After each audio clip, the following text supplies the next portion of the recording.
Syahrini sibuk menghabiskan uang dengan suami, Reino Barak. Syahrini tak jarang memamerkan kehidupan mewahnya. Kali ini, Syahrini asik menghabiskan uang dengan berbelanja bersama Reino Barak. Di tengah kesibukannya belanja, penyanyi Syahrini justru dapat teror dari Syahrini, sang adik. Setelah merayakan ulang tahun di Singapura, tak berselang lama Inces dan Reino Barak kembali bertolak ke Jepang.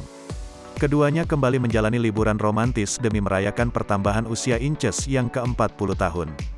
Dengan mengenakan pakaian serba putih, keduanya berpose romantis di tengah suasana berlayar menggunakan kapal pesiar.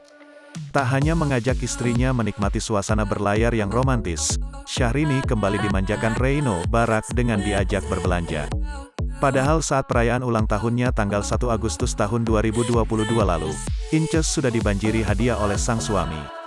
Menariknya saat memamerkan momen kelelahan usai berbelanja, Inces justru mendapat teror dari Syahrini. Mulanya dalam story-nya Inces menunjukkan momen kala ia sedang kelelahan ditemani secangkir minuman, sementara Reino Barak asik memilih sederet sepatu yang terus susun di rak toko.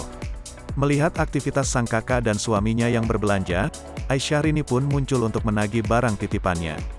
Mendapat permintaan sang adik, Inces pun lantas mengaku pusing.